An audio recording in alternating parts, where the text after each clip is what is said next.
Primal slayers are ever in high demand amongst the grand companies of Eorzea, and since I could hardly commit myself to all three of these institutions, I had decided to hear each of their leaders speak at the memorial services to Cartano, and see how they might stir me to action. I do not know whether it was by chance or design, nor do I know whether they recognized me as quickly as I did them, but the two strange young Elazin that had made silent companions on my first journey to Uldar were present and beside me for each of these monologues, now in matching Charlayan garb. Alphino and Alize, so the lad introduced himself and his sister, and their interest seemed mostly academic. Alphino made some terse comments on each of the Grand Company's standards, the unity of the adders, the blood of the maelstrom, and the balance of Nald Thal and of prosperity and might under the Immortal Flames. Kan-E-Senna addressed the congregating Gridanians at Miketo's amphitheater, under the dappled sunlight and amidst the blooming violet sage, which would have the casual observer feel that all was well with the Twelveswood. She spoke of the founders of Gridania, crawling from the Gelmoran dark and finally making peace with the elementals. She appealed to these founding principles of harmony and reciprocation, that the same sentiments might be extended to all of Eorzea and the common struggles of the realm. The Seed Seer is a clever and thoughtful rhetor, and she made it clear that between the local bandits and poachers raiding Ixal and the shadow of Garlemald, Gridania needs to be of a single and focused mind. But even as the threats to the Twelveswood are pressing and compelling, I think that Kan-E-Senna has already much of the support and unity she so desires, as does Admiral Blufisfin. It was precisely the labours of the Admiral, in fact, that united the pirate factions of Limsa Lominsa, and her tireless efforts have seen the fleet reach its greatest strength I have ever personally known. Selfish partisanship between pirate crews is still a present problem, but one ever and favourably combated, and Vilbrand is currently in the unique position of having multiple primals to contend with, and many drowned reavers serving the Sahagan raiders, but the company of heroes battered Titan and Leviathan into such submission that they have not reared in a long time. The proud Admiral has an unwavering hand on the helm, if only the same could be said for the Sultanate of Uldar.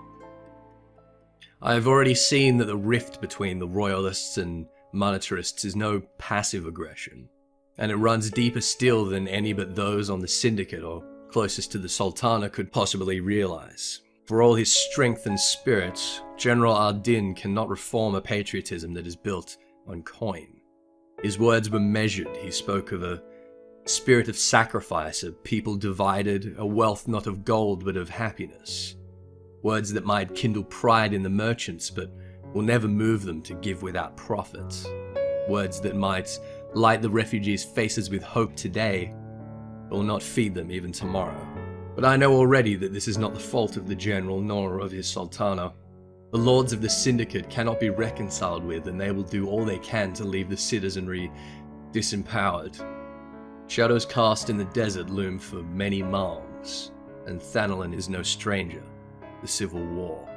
Even as the Immortal Flames must seem outwardly to fight for coin and country, I know that this institution of Ralban and his fellow noble and selfless is the one scale in Uldar that would weigh a man's heart over his purse.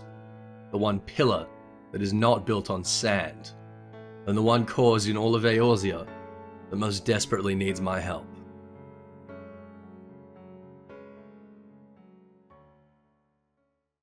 And so I returned to Horizon with my answer, and my resolve redoubled.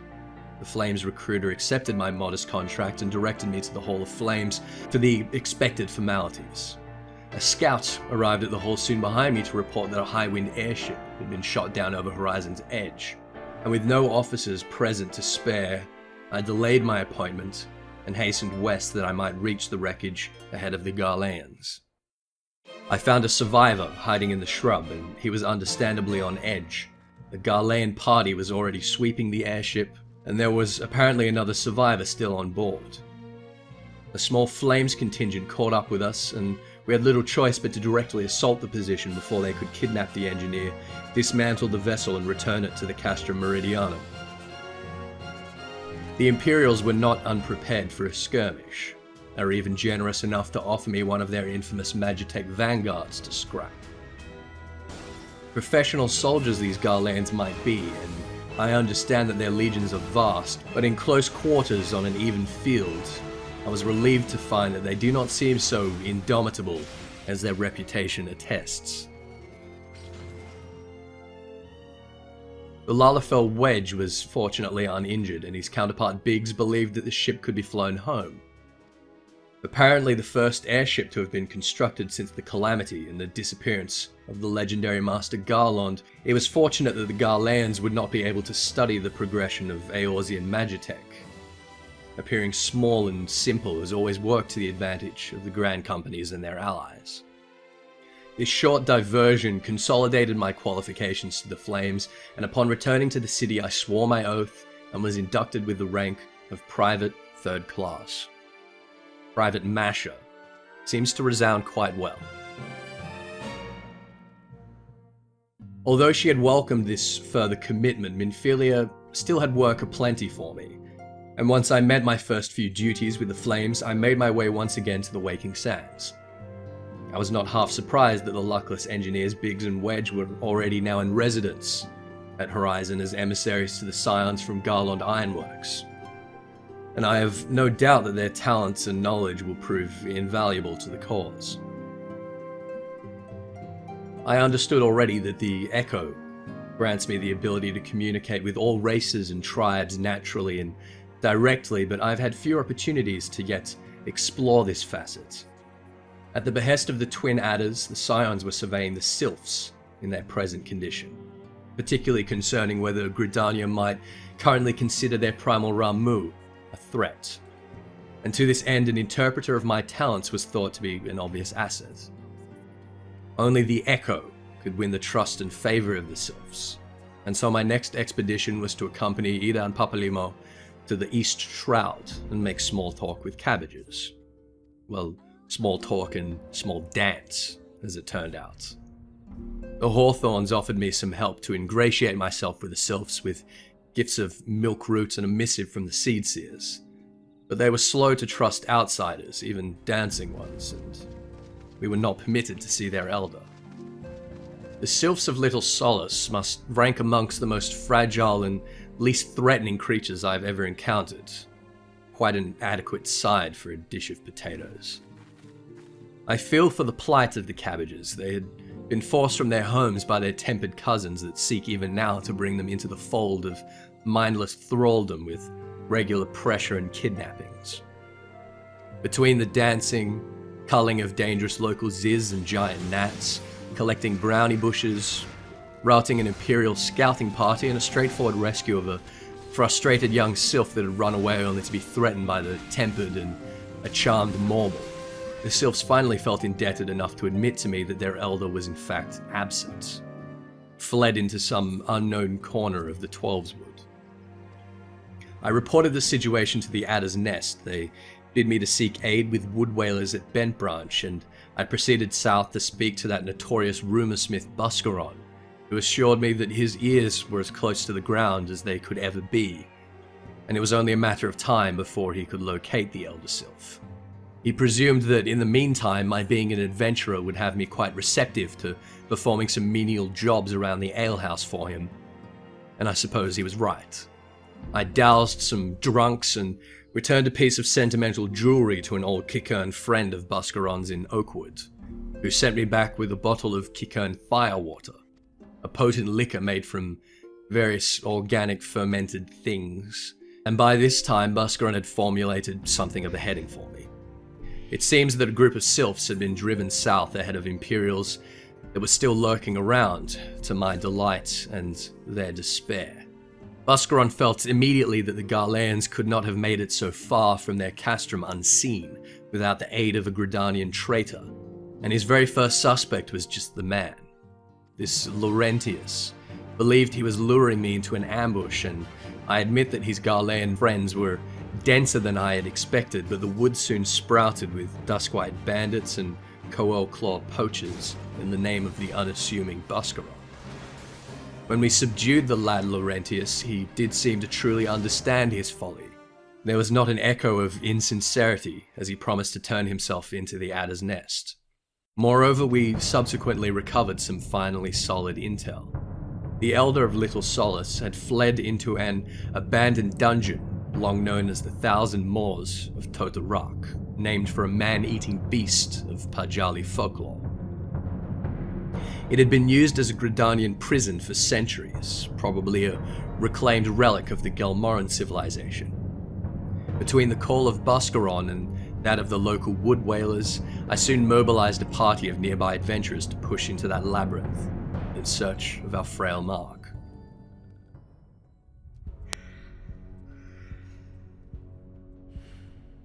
The very air of that place was oppressive, stale, thick, and damp, breeding pestilent vilekin and even void scents as we plunged deeper. Remnants of a pre-calamity Garlean expedition were still scattered about, but whatever it is the 14th were searching for, they had long since forgotten it. The old Sylph had strayed far through vitriol and diamite nests. I could only assume that it was still being chased, and I felt more and more acutely myself that we were being watched. Eventually we reached the Abassination Chamber.